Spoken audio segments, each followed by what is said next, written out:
Le directeur de l'OMS regrette que le monde ne prête pas la même attention aux vies des Noirs et des Blancs. Oh là là là là. Alors ça c'est Libération. Le patron de l'OMS, Tedros Adhanom Ghebreyesus, originaire du Tigré, en conflit depuis novembre 2020, a regretté ce mercredi lors d'une conférence de presse que toutes les guerres n'attirent pas autant l'attention que celle en Ukraine. Ah ouais. La prise de position est forte. Ouh, l'émotion palpable. Tedros Adhanom Ghebreyesus, directeur général de l'Organisation mondiale de la santé, constate ce mercredi, dépité. Oh, je viens de comprendre. Non, c'est bien, 2022, c'est bien. Ouais, ouais. Que le monde ne prête pas le même degré d'attention aux vies des Noirs et à celle des Blancs. Ah ouais. Pourtant, Dieu sait si dans l'histoire, hein, il y a eu quand même un peu des signaux d'alerte. Il s'appuie sur le degré d'attention porté aux différents conflits en cours dans le monde. Toute l'attention portée à l'Ukraine est très importante, bien sûr, parce que cela a un impact sur le monde entier, mais pas même une fraction de cette attention n'est donnée au Tigré, au Yémen. Ah ouais, mais là c'est compliqué parce que le Yémen c'est un peu de notre faute. Oui, tu aurais pu rajouter au Mali, l'Afghanistan, ouais, la Syrie, l'Irak. Eh ouais, mais c'est compliqué là aussi. Eh ouais, je sais, ouais. Parce que c'est nous. C'est ceux qui sont autour de toi, qui te regardent et qui t'applaudissent, et qui vont tuer les chocodermes et les caramellodermes. Paraphrasant l'écrivain George Orwell, oula, attention, la référence se veut direct et honnête. Le monde ne traite pas la race humaine de la même façon. Oh, certains sont plus égaux que d'autres. Allez. Et quand je dis cela, cela me fait de la peine. C'est très difficile à accepter, mais c'est ce qui arrive. Insiste-t-il, espérant que le monde reviendra à la raison et traitera une vie humaine de la même façon. Ah ouais, parce qu'il se cague un peu. Ah ouais, parce que là, à Addis Abeba, pour laisser accéder de l'aide humanitaire au Tigré, et ils ont décrété une trêve humanitaire. Mais ça va bientôt finir, et là, ça va être un carnage. Ah ouais. Il va y avoir du sang. Voilà. Hein, mais ça, on s'en fout. Parce que, bon, ça ne nous regarde pas. 20 minutes aux îles Salomon, les États-Unis mettent en garde contre toute installation militaire chinoise. Je vous dis, ça chauffe, mais sérieux. Sérieux, sérieux. Il serait temps d'ouvrir les yeux. Parce que à mon copain, j'ai dit, il y a 2 jours, je dis, tu sais, ça va être chaud. Hein. Il me dit, ouais, ça va. J'ai dit, non, non, tu sais que ça va être chaud. Il me dit, ouais, mais ça va, on a l'habitude. J'ai dit, non, non, tu sais que ça va être chaud. Non, tu sais pas. D'accord. Bon, je vais pas te dire quoi que ce soit parce qu'après, tu vas me dire, ouais, tu es une complotiste, tu es une folle furieuse et tout. Moi, je te dis, ça va être chaud. Voilà. Mais c'est chaud en ce moment parce que lui, il connaît pas tout ça. Hein. Lui, sa vie, c'est le travail et le travail. Une délégation américaine s'est rendue au Salomon pour expliquer aux dirigeants de l'île que si Pékin devait aller vers l'établissement d'une présence militaire permanente de facto, cela causerait de sérieuses inquiétudes chez les États-Unis. On n'en peut plus de... c'est bon, occupez-vous de vous un peu. Vous voyez, je pense que chaque pays est quand même assez apte à s'occuper de son pays, tu vois. Arrêtez de vous mêler des histoires des autres quand même, parce qu'à un moment donné, ça va bien faire, mais les gens, ils vont pas en avoir un peu ras le cul. Dans l'archipel du Pacifique, après la signature d'un accord de sécurité controversé, ouais, parce qu'ils ont signé un accord de sécurité controversé par les États-Unis. Ah, voilà, parce que bon, les autres, on s'en fout un peu. Donc, ils ont dit, non, non, nous, États-Unis, gendarmes du monde, officiels, nous, Superman, Spider-Man et la Ligue des Justiciers réunis, parce que c'est nous qui avons créé les super-héros, hein, c'est né chez nous. Donc, nous, on a décidé que tel pays étaient des ennemis à notre doctrine et notre façon de vivre et de penser. Alors, presse citron. L'électricité coûte trop cher, cette ville supprime des métros. Voilà, bientôt. Hein, vous serez content. Ben, vous prendrez les vélos. Jadot, il va vous mettre de beaux petits vélos électriques, hein, à 30 km de distance. Hein, voilà, les uns des autres. Comme ça, vous allez bien galérer pour rentrer chez vous. La hausse du prix de l'électricité a contraint la direction du réseau à réduire le nombre de trains en circulation. Et ça, c'est en Espagne. Voilà, c'est pas à l'autre bout du monde. C'est en Europe. Et d'ailleurs, j'ai vu qu'ils avaient, l'Espagne et le Portugal, je crois, ils ont bloqué les prix de l'énergie pour les consommateurs. Ils ont dit, ça y est, le gouvernement, il a demandé, il s'est battu lui,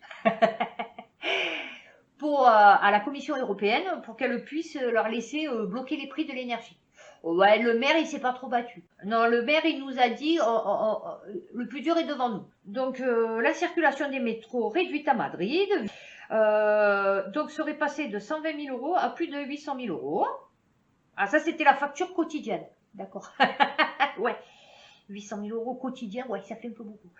Voilà. Donc, ça s'est levé à 12,2 millions au lieu de 3,4 millions. Ouais, c'est sûr. Mobilise 311 trains aujourd'hui contre 324 trains auparavant. Rappelons que le métro de Madrid est utilisé chaque jour en moyenne par environ 1,4 million de voyageurs. Ben, je vous dis, prenons le vélo. Ah, voilà, le pouce-pouce. Ouais, c'est bien. Ensuite, les échos. L'OPEP se refuse à remplacer le pétrole russe. Que des bonnes nouvelles, hein?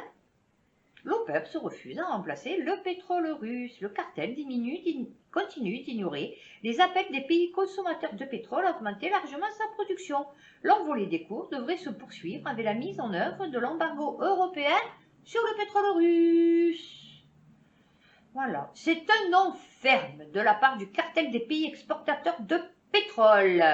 Ce jeudi, l'OPEP, allié à la Russie, a de nouveau ignoré les appels du pied. Ouais, c'est plus des appels du pied, c'est, tu as vu, on a la fusée, tu vois. On a les sirènes, tu vois, parce on va crever, tu as vu, mais bon. Une hausse de production de quelques 432 000 barils par jour, un niveau conforme au programme annoncé par le cartel pour relancer sa production au sortir du Covid-19, mais qui s'avère très insuffisant pour limiter le... Ah ouais. Mais en fait, il n'y a pas de figure quand même. On te dit, nous, occidentaux, d'accord, qu'on a besoin de ton putain de pétrole. Donc, tu te bouges et tu le fais en fait. Hein? Ah, tu veux pas? Hein? Hein? Bon, ça va. Ah, bah écoute, on va se débrouiller. Hein? Eh ouais. Je vous dis, les pays occidentaux, vous la pétez trop en vérité. Pour rien. Parce qu'en fait, vous avez rien. Vous avez aucune matière première. Pas de gaz, pas de pétrole, pas de matières premières, pas de terres rares, pas de... tu vois, t'as rien en fait, t'as même pas de main d'œuvre, t'as même plus de peuple français, tu as vu, t'as plus rien. Et donc, tu comptes sur les autres pays. Ah oui, depuis ça marchait. Mais ça et les autres pays, maintenant ils se sont dit non mais ça va. Tu nous as un peu gonflé, toi l'occidental, donc maintenant on peut se démerder tout seul. Et puis toi tu vas te débrouiller de ton côté, tout seul, sur le dos de ta tortue, à flotter dans l'univers. Ouais. Le Monde, Afrique du Sud, McKinsey et les sociétés de conseil bousculées par les scandales de corruption de l'ère Zuma. Plusieurs mastodontes du secteur sont épinglés dans les différents volets de rapports de la commission Zondo, ah bah décidément ils aiment les aides, hein, consacrés au pillage des caisses de l'État dans les années 2010. Rebelote, en février, le nom du cabinet de conseil américain McKinsey et compagnie apparaissait donc plus de 150 fois dans le rapport de la commission Zondo consacré au détournement de fonds publics au sein de la compagnie de chemin de fer sud-africaine Transnet. Voilà. Mais nous, les Français, ils veulent. Là, ils reveulent du McKinsey. Encore. Hein? Vous avez vu sur TPMP, hein? Castati a dit, reçu une information comme 10 doses. Vous êtes heureux, les Français? Ouais! Oh, vous serez tous piou-pioutés? Hein? Vous en aurez de partout des petits piou-piou. Ah, c'est bien! Oh ouais? Vous serez de bons citoyens. C'est bien. Sri Lanka, les exportations du célèbre thé de Ceylan s'effondrent. Je crois que c'est là qu'il vient d'avoir un soulèvement, hein, jusqu'à ce que je sache. En proie à une grave crise économique et sociale, ouais c'est ça. Le pays, alors ça c'est le Figaro, le pays 4e exportateur mondial de la feuille est au bord du chaos. Ben ça y est, hein, ça vient d'exploser. Voilà. Ben, on n'aurait plus de thé. Oh, Maminette, elle aura plus de thé pour tremper son petit thé brun. Elle pourra plus aller au salon de thé, papoter, hein? Le Parisien. Si c'est possible pour les Ukrainiens, l'appel à l'aide de réfugiés afghans en Seine-Saint-Denis. Mais non, je t'ai dit, tu n'as pas compris. Tu es un caraméloderme. Sarrasin. Un bougnoul. Non. Maintenant qu'on a le choix, hein, voilà, de la couleur, on préfère mieux le blanc. Voilà, c'est tout. Quelques 200 réfugiés, principalement afghans, vivent depuis plus de 2 mois dans un camp de fortune installé sur le parking de Pantin, en Seine-Saint-Denis, pendant que ceux arrivés d'Ukraine obtiennent des places d'hébergement. Les associations dénoncent cette différence de traitement. Mais non. L'Afghan est super résistant. Il craignent pas la chaleur, ils craignent pas la soif, du coup ils craignent pas la faim. Et donc ils vivent dans des petites huttes dans le désert, donc avec 3 chameaux et 2 brebis. Le gouvernement français a annoncé près de 100 000 places d'hébergement pour accueillir des réfugiés ukrainiens.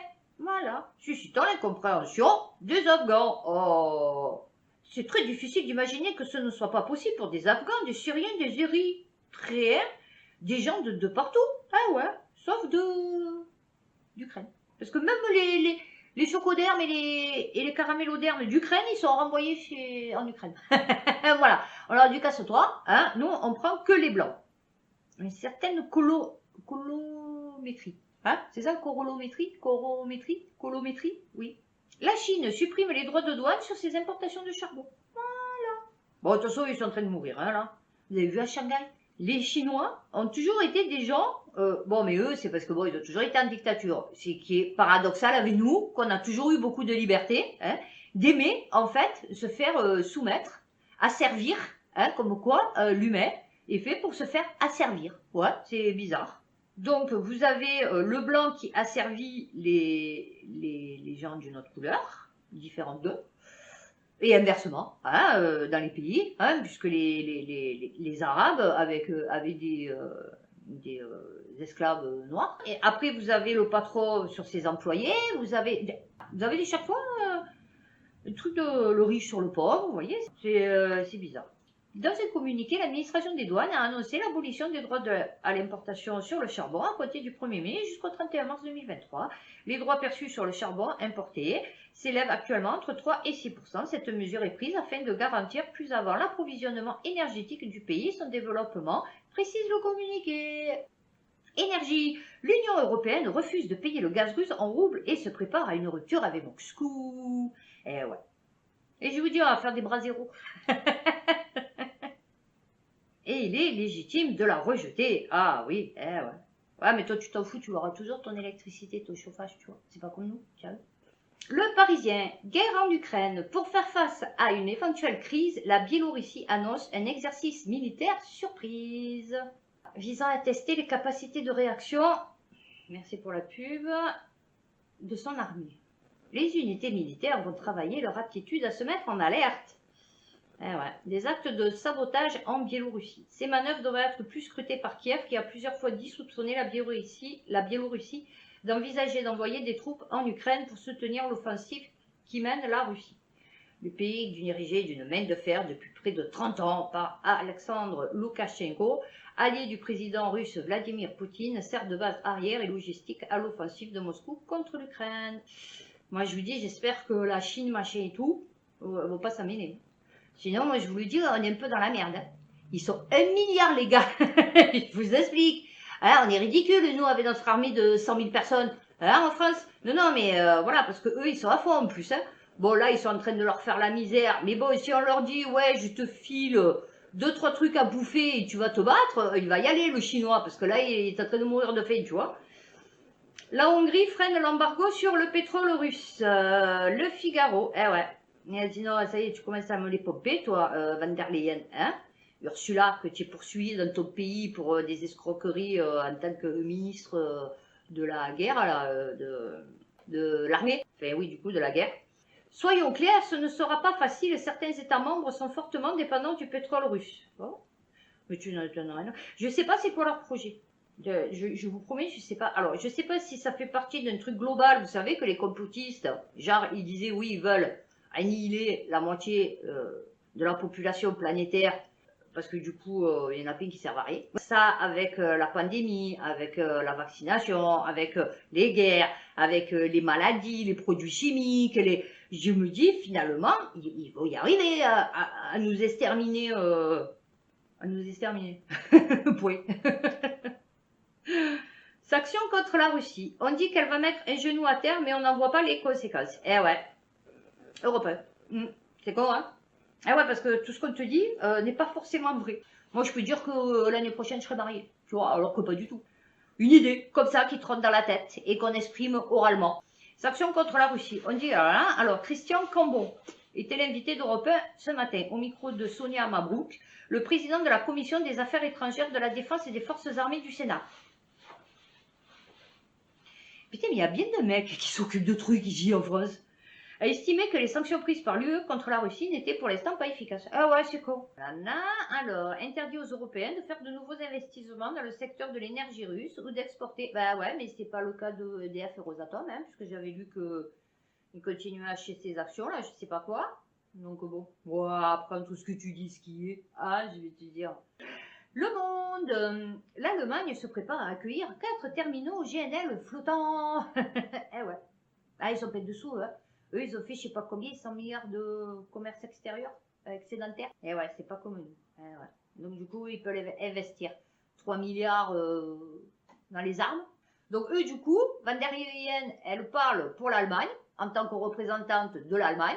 Elle n'en a rien à péter des autres pays. Elle, comme son pays, ça va, il va s'en sortir, elle n'a rien à foutre des autres. Alors, entreprise, c'est quoi? BFM TV, embargo sur le pétrole russe, l'UE a franchi une ligne rouge selon Viktor Orban. Eh ouais. Eh ouais, parce que le mec, il a dit, attends. attends, chérie. attends. Tu es bien gentille. Mais moi, mon peuple, il faut qu'il vive, tu vois. Donc, t'es ouais, je fais ça, sans en avoir rien à foutre de ce que pensent les autres pays. Alors peut-être les autres, ils en ont rien à foutre, du coup, de leur peuple aussi. Mais bon, moi, du coup, je suis peut-être une présidente d'un pays un peu sauvage, tu vois. Ou peut-être, comme à Ceausescu, on n'hésitera pas à me tuer, tu vois, si le peuple, il est pas content. Donc peut-être que, ouais, je vais aller à l'encontre de ta décision et je vais te dire d'aller un peu te faire foutre. Voilà, c'est tout. Et que du coup, je vais faire ce que je veux. Est-ce que vous avez vu la déclaration de Biden? Couper le gaz en Europe les pénalisera. C'est vrai, c'est le prix que je suis prêt à payer. Ben non, en fait, c'est nous qu'on va être prêt à payer le prix, en fait, puisque c'est maintenant, on te prend ton gaz et ton pétrole, c'est ça, jusqu'à ce que je sache. C'est bien, c'est bien. L'humiliation en direct live. Non, mais je sais plus. Est-ce qu'il faudra qu'un jour, heureusement que c'est pas des télés, vous savez, comme dans le futur, là, que interactif, vous vous prendriez des crachats à longueur de journée dans la figure. Voilà, se faire insulter, humilier, rabaisser. Ouais, ça va. Le français est content. Le français retraité a eu 4% d'augmentation sur sa retraite. Son intronisation à Macron. Quoi dire? Que quand je l'ai vu, j'avais envie de vomir. J'ai vu 3 secondes. Bachelot, en haricot vert. Marisol Touraine, vous avez vu ce qu'elle lui a dit? Tu as les mains libres. Tu vas pouvoir faire tout ce que tu veux. D'accord? Vous êtes content? Ouais. François de Cluzet. Non, mais s'il te plaît pas. C'était à Gerbet. À Gerbet. Vous avez vu, c'est ça. Oh mon Dieu, Valls. Mon Dieu, mon Dieu, mon Dieu. Et vous soutenez, je parle aux militants, des dégénérer la déliquescence de notre société. Parce que ça, c'est la déliquescence de notre société. Langue, s'il te plaît, langue. Avec une minote en plus. Putain, mais réfléchissez, quoi. Je veux dire, à un moment donné. Et vous êtes pour ça. Vous me donnez envie de vomir. Voilà. Vous voulez le savoir? Vous me donnez envie de vomir. Je sais même pas comment vous faites pour dire, ah oui, bien Marisol Touraine, ou bien Raffarin, ou bien François de Cluzet, ou bien Maché, ou bien truc, ou bien... N'importe. N'importe. Vous ne méritez même pas d'être sur Terre, en fait. Pourquoi vous existez, en fait? C'est vous les parasites de la société, vous voyez, de notre société. Ça, c'est comme ta boiffe, pareil, voilà, LFI, alors on va dire, ouais, mais non, c'est pareil, c'est tous les mêmes, je vous l'ai dit, c'est tous les mêmes, toutes des psychopathes, des pervers sexuels, des pervers narcissiques, c'est tout le plus dégueulasse de la société qui prend le pouvoir, parce que c'est des psychopathes, les mecs, ils en ont rien à foutre de vous, d'accord? Du coup, on va enchaîner sur LFI. Son Front populaire. Non. Qui c'est? Enfin, pas qui c'est, mais bon. Qui peut voter, voilà, plutôt, pour le PS. Le PS. Non, je répète. Les mecs, C'est eux qui ont écrit des lois pendant le confinement, le Covid et tout, les plus liberticides de l'histoire de la France tout entière depuis les Grecs. C'est hallucinant. C'est la plus, je crois, les plus pourris qu'il y a, PS, Parti Socialiste, tiens, hein, comme par hasard, pour le peuple français. C'est un microclimat, c'est un peu comme Rocoquette, vous voyez. Roconquête, c'est pareil, c'est un microclimat de dégénéré. C'est au plus tu vas être dégénéré, dégueulasse, violent, sexiste, phallocrate, je sais pas. Au plus, tu vas être adulé et on va voter pour toi et tu vas être reconnu et on va valider tes paroles. Non, non, c'est hallucinant, c'est hallucinant. Macron qui reçoit Bill Gates. Ils ont parlé un peu de votre avenir. Manu, qu'est-ce que tu as fait pour moi cette année? Ben écoute, je t'ai imposé le vaccin. On va appliquer ta vision de la vie puisque tu es Dieu sur Terre, que j'ai déjà tout planifié sur 5 ans. Les Français à 60% sont d'accord, hein, voilà, avec tout ce que je vais entreprendre pour les détruire. Écoute, donne-moi les dernières technologies pour les surveiller. Les derniers médicaments pour les euthanasier et tes projets économiques pour les faire mourir de faim et vivre avec les minima sociaux. Pendant que nous, on va se promener en jet et on va manger des homards. Donc, vous avez vu qu'il a dit que le vote, cette année, prendrait acte pour référendum. C'est-à-dire que, comme il a dit, là, les Français, à 60%, sont donc m'ont élu pour détruire la France. Donc encore plus d'Europe politique, c'est-à-dire encore moins de France. Et donc il a bien rappelé que tous ceux qui iront contre lui iront contre le peuple. Que ça soit clair. Donc d'où peut-être sa future loi sur la déchéance de la nationalité pour toute personne commettant des violences policières. Parce que c'est vrai que le peuple avec un bâton fait des violences policières sur des mecs, des stormtroopers. Tu vois, avec 3 gilets pare-balles, bâtons, là, je sais plus comment ils appellent ça, bombes à lacrymogènes qui te font fondre la figure, hein, quand tu te les prends en pleine tronche, flashball, hein, grenades de désencerclement, char, drone, belle vie pour vos enfants, c'est magnifique. Donc, ensuite, ce qu'il y a, c'est que là, depuis, alors, cette crise Covid, ouais, vraiment, hein, je pense que vous l'avez remarqué. On a vu, grâce à Macron, à quel point nos politiques sont en fait des incapables, des ignorants, des opportunistes, des vendus, des traîtres. Avant, c'est vrai que je sais pas, il y avait, vous voyez, ça se faisait en soum-soum, comme on dit. Vous voyez, ça se faisait en soum-soum, donc bon, on n'était pas trop. Là, c'est devant nous, et franchement, on s'est dit, ah ouais, ah quand même. Et puis c'est vrai que bon, avant, il n'y avait pas la télé comme maintenant. Donc, on ne savait pas trop, vous voyez, on voyait un nouveau ministre.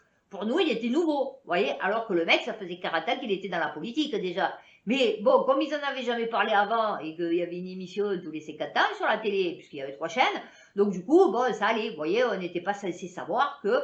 Et c'est après, quand les chaînes se sont développées, que oui, effectivement, les articles, les journaux, les machins, la diffusion, Internet et tout, qu'on se dit, ah ouais, quand même. En vérité, ils ont toujours été comme ça. Mais on les a jamais vus. Enfin, voilà, on s'en était pas aperçu en fait. Non, mais c'est bien du coup, maintenant c'est... Mais bon, après c'est quand même assez choquant, vous voyez. Ouais, moi je sais que ça m'a choqué. Ben voilà, je crois que c'est tout. Ah non, je voulais parler de mon copain. Alors, mon copain est raciste. Oui, c'est compliqué parce que du coup, pour trouver quelqu'un qui n'est pas raciste, ouais. Vous voyez, comme pour moi, le raciste de base, pas con, vous voyez, mais illogique. Encore tu es raciste, mais tu me portes des arguments valables. Je me dis, pourquoi pas? Tu t'es fait agresser, ta fille elle s'est fait violer. Non, ça peut arriver, tu vois. Je me dis, à la rigueur, pourquoi pas? Ou toi, ta voiture, toi, ton chien, ta mère, ta soeur, elle s'est fait agresser par des arabes, des musulmans, des... Ok, pourquoi pas? D'accord, des noirs, enfin, on s'en fout. Du coup, pas un blanc comme toi, français. Bon, je me dis, à la rigueur, pourquoi pas? Vous voyez, malgré que moi, je me sois fait plusieurs fois agresser par des arabes, et c'est pas pour ça que je suis raciste. Vous voyez, parce que je me dis, un con, c'est un con. Il n'a pas de couleur. Le connard n'a pas de couleur. Bon, lui, il travaille, il gagne 1300 euros. Il me dit, oui, mais tu crois que c'est normal, que moi, la CAF, elle me donne rien. Le mec qui arrive, donc l'arabe ou le noir, lui, l'ukrainien, ne compte pas puisqu'il est blanc, il me dit que le noir et l'arabe qui arrive, il a droit à tout. Alors déjà, mon chéri, s'il a droit à quelque chose, c'est parce que du coup, il a rien. Tu vois. Voilà, contrairement que toi, tu as un appartement et 1300 € par mois. Donc comme j'ai dit, il n'a pas plus que toi, déjà. Parce que oui, s'il arrive qu'il a rien, il a zéro, tu vois, zéro, puisqu'il arrive. Donc il n'a pas de travail, il n'a pas de sécu, il n'a rien, il n'a pas d'argent. Tu as vu les 3 quarts du temps? Bon, peut-être, mais pas sûr. Donc oui, effectivement, il bénéficie d'aide. Est-ce que maintenant, ils sont supérieurs à tes 1300 €? Je pense pas. Hein, surtout pour un mec seul.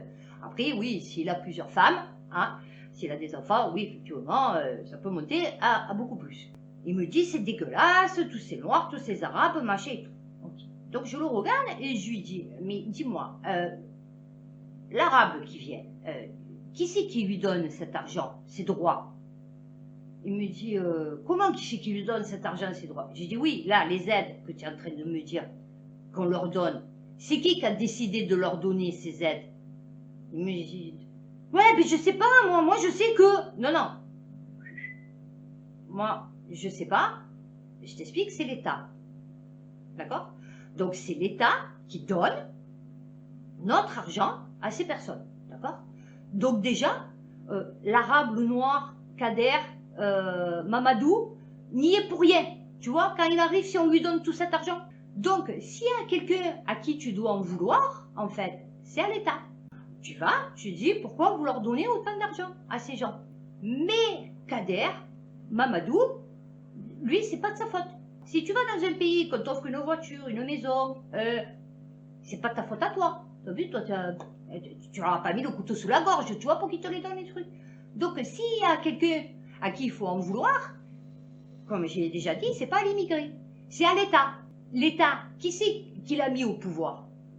C'est bien toi qui votes depuis des années, on est d'accord. Donc tu votes, mais comme tu regardes pas le programme, donc tu sais pas pourquoi tu votes. Tu as vu, pour cette personne, tu votes pour elle. Bon, voilà, c'est tout. Ouais, non, elle est blonde, brune, ouais, elle a les cheveux qui frisent, bon. Donc c'est toi qui choisis.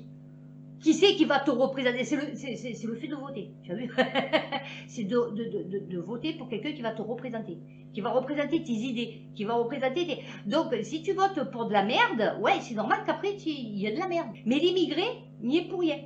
Donc, c'est pour ça que je dis, le raciste est con. Donc, j'ai dit, ben là, tu as peur de la merde en ce moment, parce que toutes les aides, et plus que celles pour Mamadou et Kader, tu vois, aux Ukrainiens. Ah, il me dit, ah, aux Ukrainiens? J'ai oui, aux Ukrainiens. Ouais, ouais. Tout notre argent part chez les Ukrainiens maintenant. Le chocoderme et le caraméloderme n'est plus la priorité. Maintenant, c'est l'Ukrainien. J'ai dit, eux, on leur file tout. Le téléphone, la maison, les habits, la nourriture, on leur verse une allocation, on les apprend à travailler, apprendre peut-être au boulot. Mais qui c'est qui leur donne ça? C'est le gouvernement, c'est l'État, c'est l'Union européenne. Donc, si vous en avez, après quelqu'un que vous flippez, vous voyez, que vous en avez marre de voir sa tronche, de basaner, il faut aller voir l'Union européenne, aller voir Van der Leyen, hein, et vous allez vous plaindre à elle.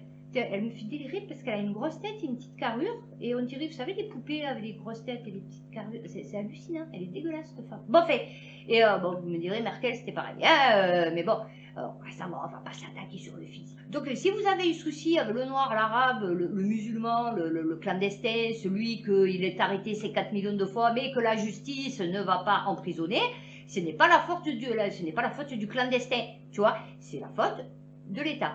Donc, c'était au moment où il y avait une élection, hein, qu'il fallait le faire. Bon, vous l'avez pas fait, vous avez soutenu votre bourreau, ben maintenant, vous vous débrouillez.